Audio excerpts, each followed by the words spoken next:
Sabar, intro dulu.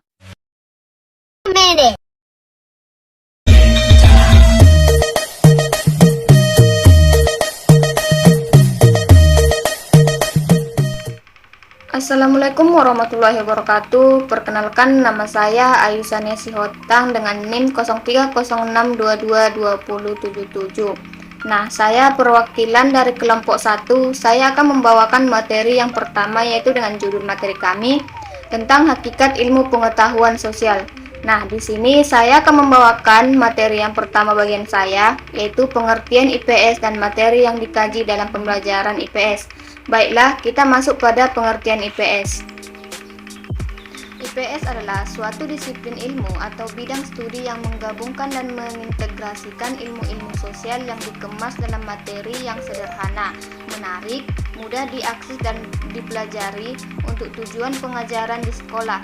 Materi IPS juga diambil dari berbagai disiplin ilmu sosial seperti geografi, sejarah, sosiologi, antropologi, psikologi sosial, ekonomi, ilmu politik, hukum, dan ilmu-ilmu sosial lainnya sebagai bahan baku pelaksanaan program pengajaran. Jadi, IPS merupakan mata pelajaran yang memadukan konsep-konsep dasar dari berbagai ilmu sosial yang disusun melalui pendekatan pendidikan dan psikologis, serta kelayakan dan kebermaknaannya bagi peserta didik dari kehidupan sehari-harinya. Baiklah, materi selanjutnya ialah tentang materi yang dikaji dalam pembelajaran IPS. Apa aja sih yang dikaji dalam pembelajaran IPS? Mari kita bahas.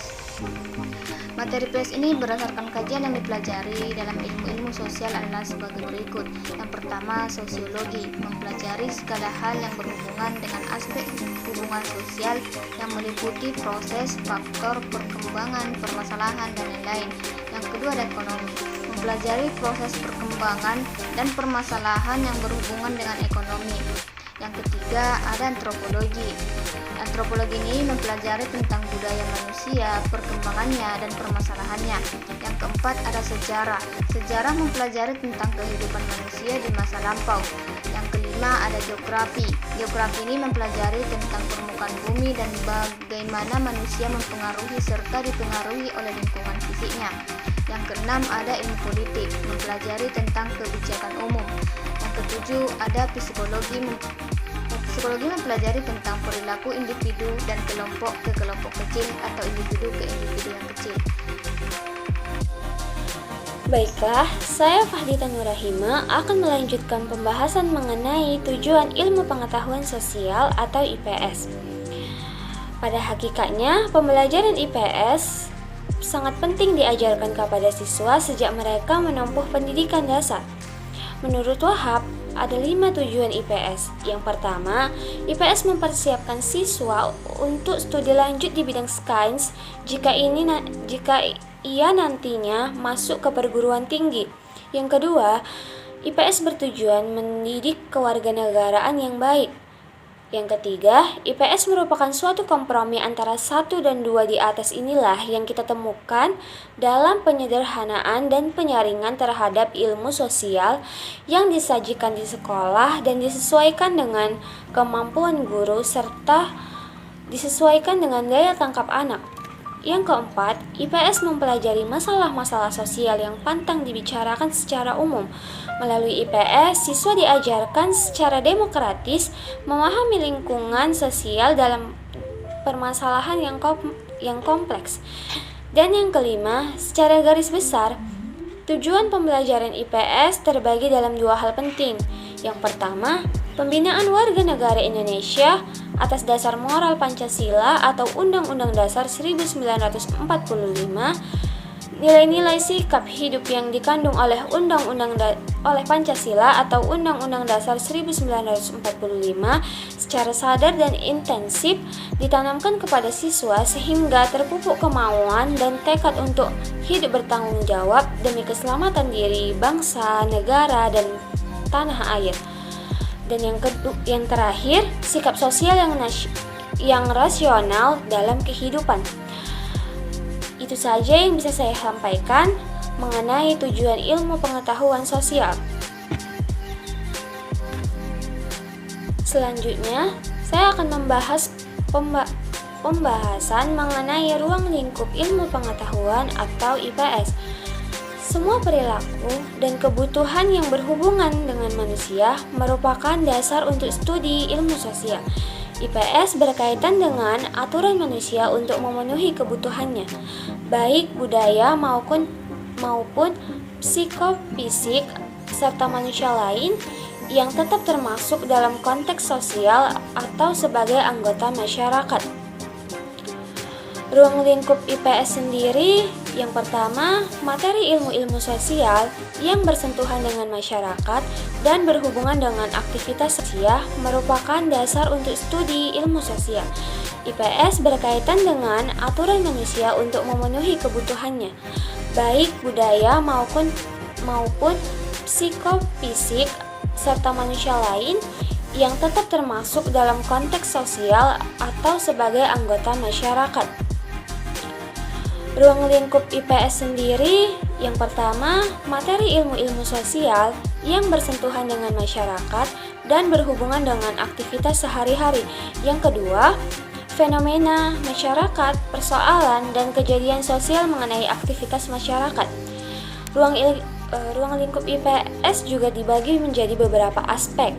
Yang pertama, ditinjau dari ruang lingkup hubungan, mencakup hubungan sosial, hubungan ekonomi, hubungan psikologi, hubungan budaya, hubungan sejarah, hubungan geografi, dan hubungan politik.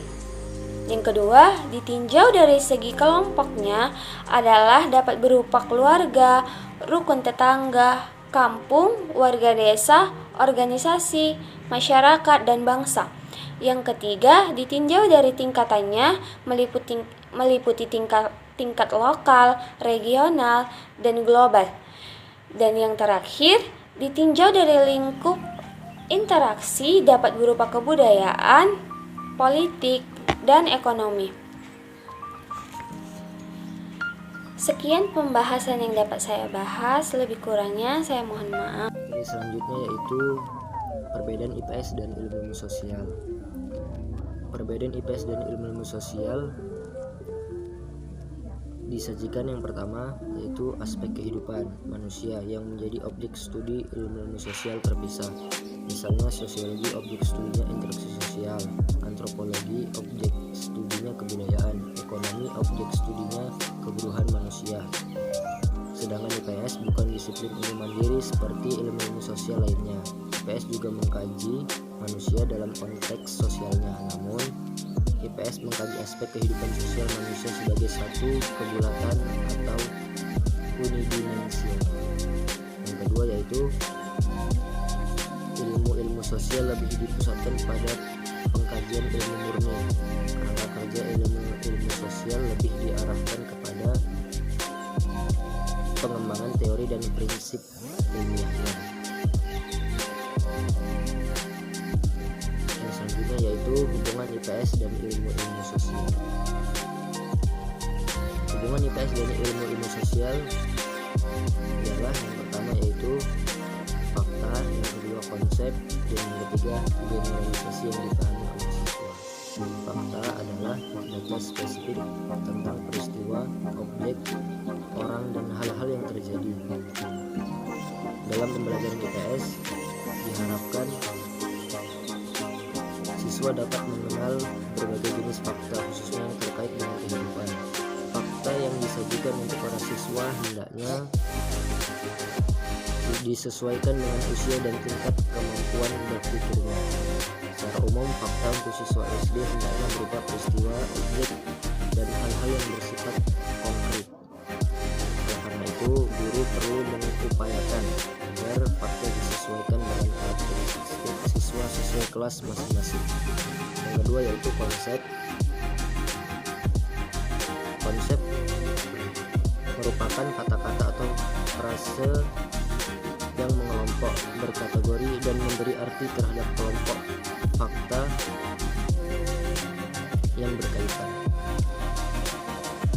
Konsep merujuk pada suatu hal atau unsur kolektif yang diberi label untuk memahami dimensi sosial. Namun, konsep akan selalu direvisi, disesuaikan dengan konsep menurut disiplin ilmu sosial.